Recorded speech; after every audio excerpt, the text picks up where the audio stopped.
तो दो टाइप का होता है, एक होता है एवरेज रेट ऑफ रिएक्शन और सेकंड होता है इंस्टेंटेनियस रेट ऑफ रिएक्शन। तो अभी जो हमने एक्सप्रेशन डेराइव किए थे, delta R by delta T minus delta R by delta T और plus delta P by delta T, that is what average rate of reaction, total change in concentration upon total time taken, that is called average rate of reaction. तो average rate of reaction कैसे निकालेंगे? ठीक है, जैसे मैं graphically जो मैंने दो ग्राफ बताए थे, concentration of reactant and time and concentration of product और टाइम के बीच में ग्राफ प्लॉट किया। इसमें ग्राफ आपका एक्सपोनेंशियली इस तरीके से डिक्रीजिंग था, इसमें एक्सपोनेंशियली इंक्रीजिंग। ठीक है, यहाँ मैं T1 टाइम पर कंसंट्रेशन ले रहा हूँ R1, T2 टाइम पर कंसंट्रेशन ले रहा हूँ R2। प्रोडक्ट के लिए T1 टाइम पर कंसंट्रेशन है प्रोडक्ट P1 और T2 टाइम पर कंसंट्रेशन है P2। तो एवरेज रेट ऑफ रिएक्शन क्या होगा? Total change in concentration of reactant और product divided by total time. तो हमने अभी जो एक्सप्रेशन निकाला था वो किसका था? Average rate of reaction. तो एवरेज रेट ऑफ रिएक्शन क्या हो जाएगा? Minus delta R by delta T और plus delta P by delta T. Delta का मतलब क्या होता है? Significant change, countable change. Delta का मतलब क्या होता है? Significant change. Is it clear? तो दो अलग अलग टाइम पर हम कंसंट्रेशन कैलकुलेट करेंगे और ये आपका हो जाएगा डेल्टा टी मतलब T2 माइनस T1 और ये कंसंट्रेशन में जो चेंज आया ये क्या हो जाएगा? R2 minus R। ये आपका हो गया T2 माइनस T1 और ये जो चेंज आया ये आपका आया P2 minus P1। So that is what average rate of reaction. Is it clear? अब आता है instantaneous rate of reaction. Next क्या है आपका? Instantaneous rate of reaction. So how can we define an instantaneous rate of reaction? That is rate of reaction at a particular time instant. Instantaneous rate of reaction, that is rate of reaction at particular time instant। तो particular time instant पे हम कैसे calculate करेंगे? जैसे graphically कैसे calculate करेंगे और numerically कैसे कैलकुलेट कर रहे हैं। ठीक है, जैसे ये ग्राफ है, change in the concentration of reactant with respect to time, change in the concentration of product with respect to time। तो जो हमारा ये जो कर्व है, इस कर्व पर किसी एक पॉइंट पर हम जो टेंजेंट ड्रॉ करेंगे,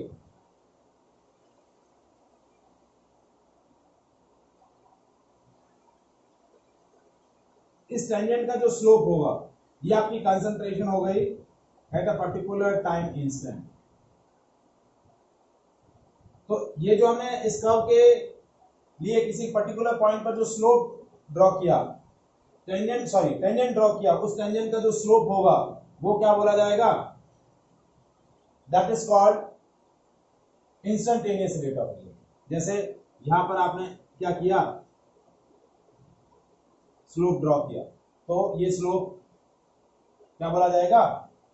इस टेंजेंट का जो स्लोप होगा वो क्या देगा? Instantaneous rate of reaction. तो क्या हो गया? स्लोप ऑफ, ये graphically slope of tangent drawn on concentration curve. Maths में आप एक चैप्टर डिस्कस करते हैं, chapter number 6, applications of derivatives. उसमें आप slope of tangent and slope of क्या कैलकुलेट करते हैं, 2 पॉइंट डिस्कस करते हैं, स्लोप ऑफ टेंजेंट एंड बंधन। कौन सा पॉइंट डिस्कस करते हैं, slope of tangent and slope of application of derivative chapter पढ़ा 6 चैप्टर मैथ्स के अंदर। तो उसमें स्लोप ऑफ टेंजेंट क्या निकालते हैं, dy बाय dx। जो आपको कर्व दे रखा होता है, इस कर्व का फर्स्ट डेरिवेटिव जो निकालते हैं वो क्या होता है, स्लोप ऑफ टेंजेंट। तो वही जो टेंजेंट आप इस कर्व पे ड्रॉ कर रहे हैं, उस टेंजेंट का जो स्लोप होगा वो आपको क्या देगा, instantaneous rate of reaction. Numerically यदि मुझे instantaneous rate of reaction graph से कैलकुलेट करनी है, तो इस कर्व पर, इस कंसंट्रेशन कर्व पर किसी एक पॉइंट पर टेंजेंट ड्रॉ करूंगा और उस टेंजेंट का जो स्लोप होगा वो स्लोप मुझे क्या दे देगा, इंस्टेंटेनियस रेट ऑफ रिएक्शन। और यदि मुझे numerically instantaneous rate of reaction लिखनी है, तो इंस्टेंटेनियस रेट ऑफ रिएक्शन क्या होगा, delta R by delta T. Instantaneous rate of reaction क्या होती है, rate of reaction at particular time instant, means limit delta T tends to 0 minus delta P by delta T, ये plus limit delta T tends to 0। इसमें भी limit delta T tends to 0 और इसमें भी limit delta T tends to 0। ये क्या हो जाएगा, minus d r by d t, और ये हो जाएगा plus d p by d t. मतलब यदि कंसंट्रेशन ऑफ रिएक्टेंट या कंसंट्रेशन ऑफ प्रोडक्ट यदि आपको टाइम के रेस्पेक्ट में दे रखी है, तो उसको डिफरेंशिएट करने पर आपको क्या मिल जाएगा, rate of reaction, D R by D T first derivative है। यदि आपको कंसंट्रेशन ऑफ रिएक्टेंट या कंसंट्रेशन ऑफ प्रोडक्ट टाइम के रेस्पेक्ट में दे रखी है, तो उसको डेरिवेट करने पर, डिफरेंशिएट करने पर आपको क्या मिल जाएगा, इंस्टेंटेनियस रेट ऑफ रिएक्शन। क्या मिल जाएगी, इंस्टेंटेनियस रेट ऑफ रिएक्शन। देखिए डेल्टा और डी में क्या डिफरेंस होता है, डेल्टा होता है सिग्निफिकेंट चेंज, एक काउंटेबल चेंज होता है, और डी मतलब नेग्लिजिबल चेंज। डी का मतलब क्या होता है, negligible change. Is it clear? So there are two types of rate of reaction, average rate of reaction and instantaneous rate of reaction. तो इंस्टेंटेनियस रेट ऑफ रिएक्शन को इस तरीके से लिखना है, जैसे मुझे किसी केमिकल रिएक्शन के लिए लिखनी है, मैथमेटिकल रिलेशन लिखना है, इंस्टेंटेनियस और एवरेज रेट ऑफ रिएक्शन का एक्सप्रेशन लिखना है। जैसे देखिए ये reaction N2O5 gives 4NO2 plus O2, इसके लिए मुझे एवरेज रेट ऑफ रिएक्शन क्या लिखने हैं, तो ये क्या हो जाएगा, -1/2 delta N2O5 bye delta T plus 1/4 delta NO2 bye delta T और plus delta O2 bye delta T। ये एवरेज रेट ऑफ रिएक्शन का एक्सप्रेशन हो जाएगा। और इंस्टेंटेनियस रेट ऑफ रिएक्शन क्या हो जाएगी, -1/2 डेल्टा डेल्टा नहीं d N2O5 by d t plus 1/4 d by d t of concentration of NO2 and plus d by d t of concentration of O2। तो ये हो गया इंस्टेंटेनियस रेट ऑफ रिएक्शन, ये हो गया average rate of reaction. Is it clear?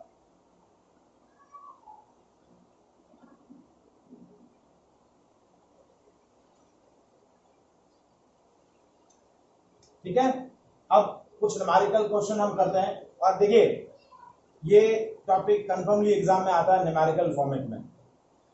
इसमें देखिए 3 topic में न्यूमेरिकल हैं। पहला टॉपिक ये है instantaneous and average rate of reaction and rate expression. इस पर आता है रेट लॉ एक्सप्रेशन, पहला न्यूमेरिकल इस पे बनता है। दूसरा न्यूमेरिकल बनता है जीरो और फर्स्ट ऑर्डर रिएक्शंस पे, और तीसरा आपका बनता है temperature dependence of rate of reaction. ठीक है, तो इन तीनों पे न्यूमेरिकल, एक सेक्शन पे न्यूमेरिकल आता ही आता है। ठीक है, तो देखिए क्वेश्चन है,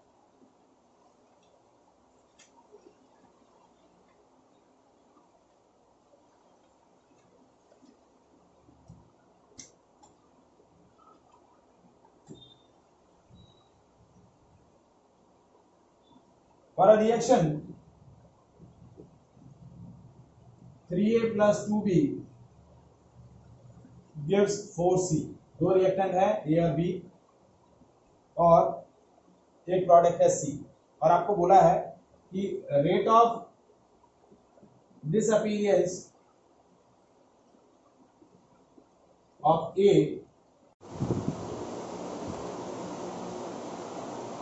देखिए क्वेश्चन जो है मैं वापस से रिपीट कर रहा हूं।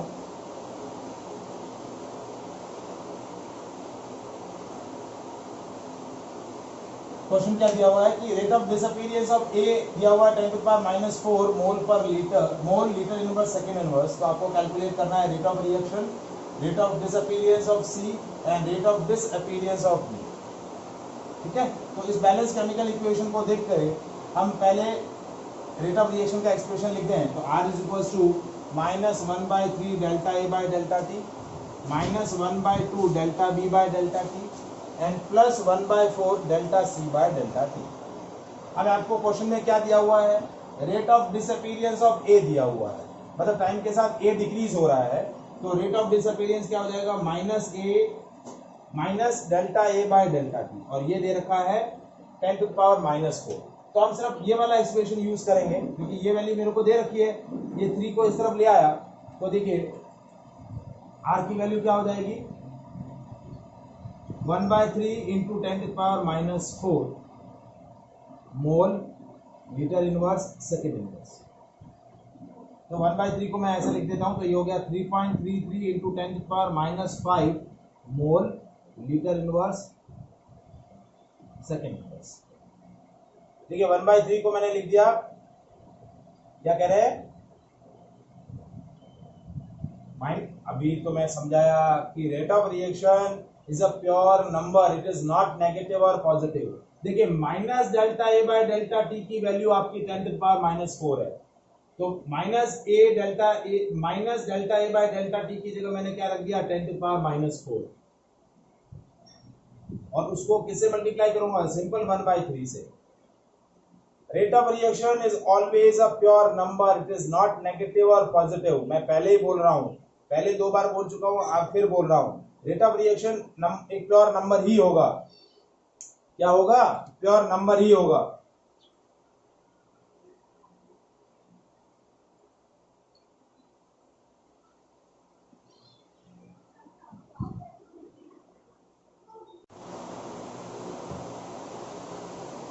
सो रेट ऑफ रिएक्शन समझ में आया,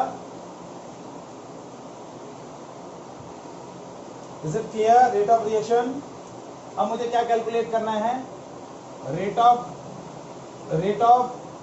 अपीयरेंस ऑफ सी। तो देखिए rate of reaction R is equal to 1/4 delta C by delta T। तो ये है rate of appearance of C, क्या है plus delta C by delta T, तो ये क्या हो जाएगा, that is equal to 4R। तो R की वैल्यू है 3.33 इंटू 10⁻⁵, तो ये हो जाएगा 13.32 इंटू 10⁻⁵, यानी 1.332 into 10⁻⁴ mole litre inverse second inverse. ये आ गया आपका rate of appearance of c. अब आपको कैलकुलेट करना है rate of disappearance of b.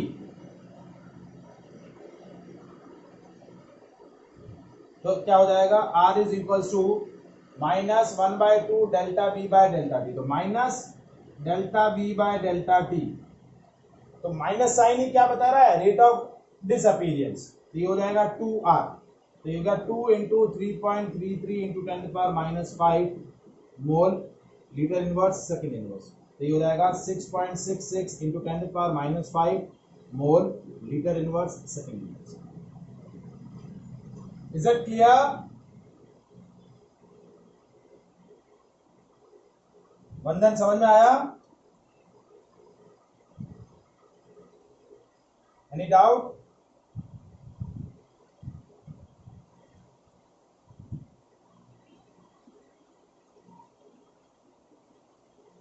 ठीक है, अब नेक्स्ट क्वेश्चन देखिए, इसी में एक क्वेश्चन में और डिस्कस कर रहा हूं।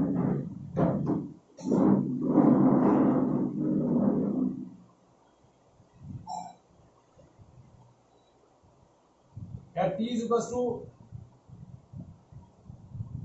0 minute, the concentration of N2O5 is given as 2.33 mole liter inverse, and after a time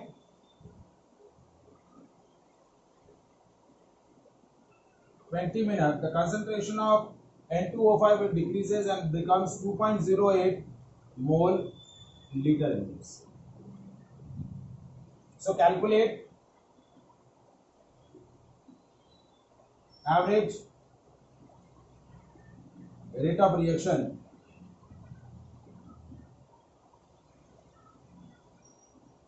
in mole liter inverse minute inverse, in mole liter inverse second inverse, और in mole liter inverse R inverse.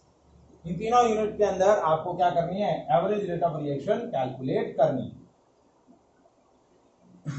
तो पहले मैं calculate करता हूं, क्योंकि time minute में दिया हुआ है, तो पहला जो मेरा रेट ऑफ रिएक्शन आ जाएगा वो मिनट में आ जाएगा. तो कैसे आएगा देखिए, R average is equal to minus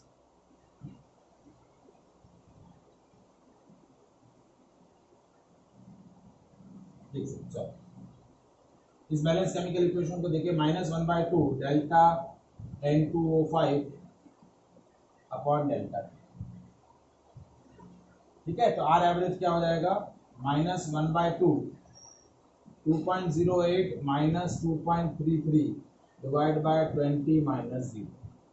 अब देखिए माइनस साइन यहाँ यूज आएगा, क्योंकि फाइनल कंसंट्रेशन कम है, इनिशियल कंसंट्रेशन ज्यादा है. तो यहाँ जो नेगेटिव वैल्यू आएगी, ये नेगेटिव से ये नेगेटिव क्या हो जाएगा, पॉजिटिव हो जाएगा. रेट ऑफ रिएक्शन हमेशा एक प्योर नंबर रहेगा, पॉजिटिव. तो आर एवरेज क्या हो गया, नीचे डिनोमिनेटर में 40 आ गया, 2.33 माइनस 2.08, ये कितना हो गया, 0.25. ठीक है, सो आर एवरेज आ गया आपका. सॉल्व करो ऋषभ, कितना आ रहा है ये,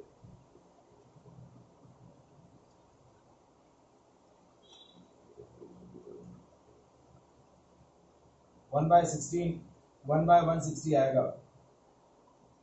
ठीक है, 1/160, जो कि 0.25 को ले 0.0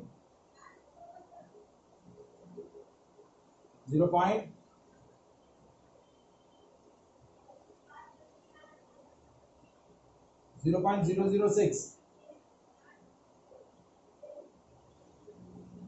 पीछे वाला डिजिट एक और बोल,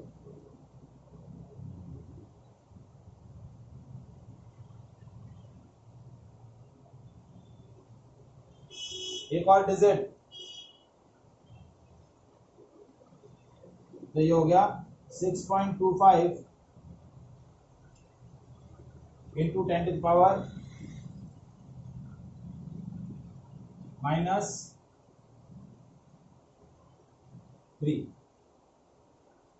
ठीक है, mole litre inverse minute inverse, क्या आएगा, mole litre inverse minute inverse. तो रेट ऑफ रिएक्शन आपकी क्या आ गई, 6.25 into 10 to the power -3 mole litre inverse minute inverse. अब इसको सेकेंड इनवर्स में कन्वर्ट करना है, तो कैसे करेंगे, 60 से डिवाइड करेंगे या 60 से मल्टीप्लाई करेंगे, क्योंकि 1 minute is equal to 60 second.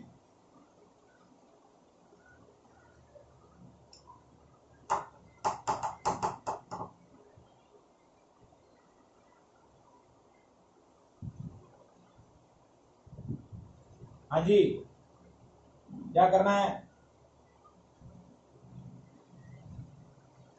अब मुझे एवरेज रेट ऑफ रिएक्शन का जो यूनिट है क्या करना है, मोल लीटर इनवर्स और सेकेंड इनवर्स करना है, और इसकी न्यूमेरिकल वैल्यू मोल लीटर इनवर्स और आर इनवर्स में कैलकुलेट करना है. तो 60 से डिवाइड करो या 60 से मल्टीप्लाई करो इस नंबर को,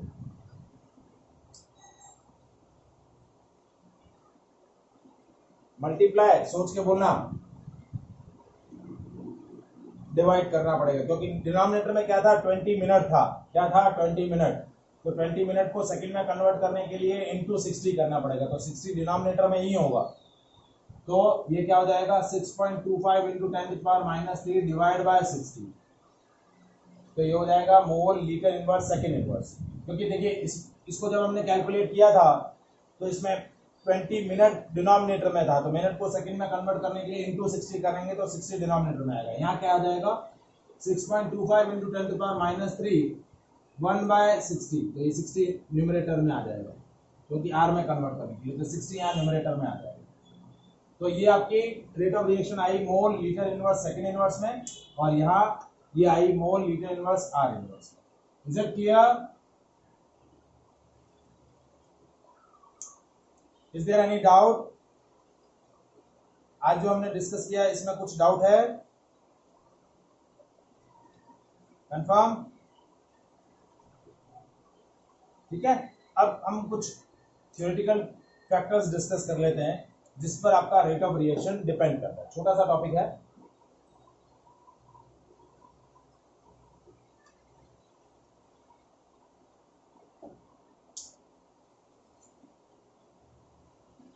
Factors on which rate of reaction depends. Rate of reaction मतलब कि न्यूमेरिकली आपका रिएक्शन स्पीडली हो रहा है या स्लोली हो रहा है, न्यूमेरिकली आपको पता चल रहा है। ठीक है, आपके पास एक न्यूमेरिकल वैल्यू है कि रेट ऑफ रिएक्शन क्या है, पर सेकेंड, पर मिनट, पर आवर, किस रेट से आपका कंसंट्रेशन चेंज हो रहा है मोल पर लीटर में, तो वो बोला जाता है रेट ऑफ रिएक्शन। तो अब इस रेट ऑफ रिएक्शन को कौन कौन से फैक्टर्स अफेक्ट करते हैं? तो पहला है नेचर ऑफ रिएक्टेंट, सेकंड है कंसंट्रेशन ऑफ रिएक्टेंट, थर्ड जो सबसे इंपॉर्टेंट पैरामीटर है वो है टेम्परेचर, फोर्थ सरफेस एरिया, क्या होगा surface area, fifth exposure to light, यानी ये भी एक तरीका का एनर्जी हो गया, and last one presence of catalyst. ये सिक्स। फर्स्ट फैक्टर है नेचर ऑफ रिएक्टेंट। जैसा कि मैंने पहले ही पार्ट में आपको बताया था कि एग्जिस्टिंग मॉलिक्यूल्स में जो एटम्स हैं उनकी बाइंडिंग कैसी है। यदि वो लूजली बाइंड है तो इजीली आपके एग्जिस्टिंग बॉन्ड जैसे क्या होंगे, ब्रेकडाउन होंगे स्मॉलर एनर्जी सप्लाई करने पर, और नए बॉन्ड कितने फास्टली बढ़ रहे हैं उस पर आपका रेट ऑफ रिएक्शन डिपेंड कर रहा है। मतलब मेनली रेट ऑफ रिएक्शन आपका रिएक्टेंट की नेचर पर डिपेंड करेगा। रिएक्टेंट के अंदर रिएक्टेंट मॉलिक्यूल्स में एटम्स किस अकॉर्डिंग बाइंड है। यदि उनके बाइंडिंग फोर्सेस ज़्यादा स्ट्रांग है तो ज़्यादा एनर्जी सप्लाई करनी पड़ेगी, आपकी रेट ऑफ रिएक्शन स्लो हो जाएगी। यदि बाइंडिंग फोर्सेस रिएक्टेंट मॉलिक्यूल्स के एटम्स के बीच में लेसर हैं तो you have to supply lesser energy to break down the existing bond. तो आपका रेट ऑफ रिएक्शन किस पे डिपेंड कर रहा है? नेचर ऑफ रिएक्टेंट्स पे डिपेंड कर रहा है। आया समझ में ये पॉइंट? यदि फोर्स ऑफ अट्रैक्शन मॉलिक्यूल्स या एग्जिस्टिंग मॉलिक्यूल्स के एटम्स में ज्यादा है तो रेट ऑफ रिएक्शन स्लो हो जाएगा, वीक है तो रेट ऑफ रिएक्शन फास्टर हो जाएगा। फिर कंसंट्रेशन ऑफ रिएक्टेंट, ऑब्वियस सी बात है रेट ऑफ रिएक्शन एक न्यूमेरिकल वैल्यू है और जो डायरेक्टली कंसंट्रेशन ऑफ रिएक्टेंट और प्रोडक्ट पे डिपेंड करती है। ठीक है, तो आपकी रेट ऑफ रिएक्शन जो होगी कंसंट्रेशन इंक्रीमेंट के साथ इंक्रीज हो जाएगी। तो डायरेक्टली कंसंट्रेशन पे ही आपका ये पैरामीटर डिपेंड है। इस पे डिपेंड है, डायरेक्टली इसी पैरामीटर पे डिपेंड है। फिर आता है temperature. As you increase the temperature आपका क्या होगा, rate of reaction maximum cases में आपका इंक्रीज हो जाएगा, आपकी रिएक्शन जो है वो फास्टली प्रोसीड होगी। As you increase the temperature existing bond जो है वो क्या होंगे, फास्टली ब्रेक डाउन होंगे और नए प्रोडक्ट का फॉर्मेशन जल्दी होगा। तो आपका रेट ऑफ रिएक्शन जो है वो टेम्परेचर इंक्रीमेंट के साथ क्या होगा, बढ़ता जाएगा। As you increase. Next fourth parameter that is surface area. Surface area किस अकॉर्डिंग आपका रेट ऑफ रिएक्शन को अफेक्ट करता है? देखिए, if you are taking reactant molecules in the powder form, यदि आप रिएक्टेंट मॉलिक्यूल्स को पाउडर फॉर्म में लेंगे so that will increases their surface area. Surface area बढ़ेगा तो इंटरेक्शन जो है वो और स्ट्रांग होंगे और फास्टली होंगे, और जितने ज़्यादा रिएक्टेंट मॉलिक्यूल्स में इंटरेक्शन होंगे आपका प्रोडक्ट फॉर्मेशन उतना ही फास्टर होगा। मतलब मैं दो सिचुएशन ले रहा हूँ, एक में आपके रिएक्टेंट मॉलिक्यूल सॉलिड फॉर्म में है और दूसरे में रिएक्टेंट मॉलिक्यूल्स पाउडर फॉर्म में है। तो पाउडर फॉर्म में जो रिएक्टेंट मॉलिक्यूल्स होंगे उनमें सरफेस एरिया बढ़ जाएगा, सरफेस एरिया बढ़ेगा तो area of contact between the different reactant molecules increase होगा और आपका रेट ऑफ रिएक्शन बढ़ जाएगा। और यदि बिगर मॉलिक्यूल्स होंगे तो एरिया ऑफ कॉन्टैक्ट जो होगा वो कम होगा। जब तक कॉन्टैक्ट नहीं होगा डिफरेंट मॉलिक्यूल्स के बीच में प्रोडक्ट नहीं बनेगा। तो सरफेस एरिया बढ़ने पर आपका रेट ऑफ रिएक्शन क्या होगी, बढ़ेगी। Next, exposure to the light. कुछ बहुत सारी ऐसी रिएक्शंस होती हैं जो लाइट की प्रेजेंस में ही होती है, लाइट की एब्सेंस में उन रिएक्शन का फॉर्मेशन या उस रिएक्शन से प्रोडक्ट का फॉर्मेशन प्रोसीड नहीं होता। जैसे देखिए H2 + Cl2 gives twice of HCl। जब तक आप सफिशिएंट अमाउंट में लाइट सप्लाई नहीं करेंगे तब तक हाइड्रोक्लोरिक एसिड का फॉर्मेशन नहीं होगा। तो कुछ रिएक्शन जो है वो लाइट के एक्सपोजर में ही प्रोसीड होती है। तो light is a form of energy, तो एनर्जी मिलेगा तभी आपका क्या होगा, रिएक्शन प्रोसीड होगा। एंड लास्ट सबसे इंपॉर्टेंट है कैटालिस्ट।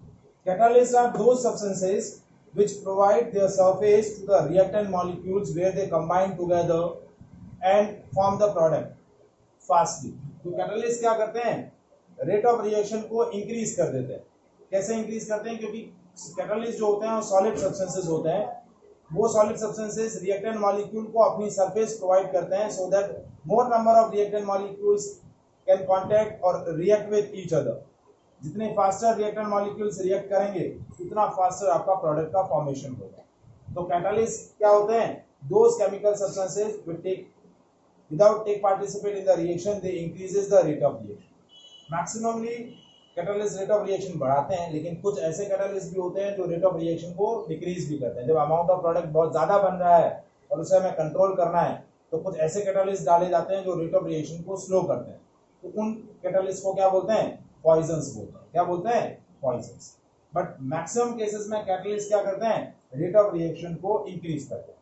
तो कैटलिस्ट के लिए हम क्या बोलेंगे, दो substances which alter the rate of reaction. So these are the 6 factors which affect rate of reaction directly or indirectly। Is it clear?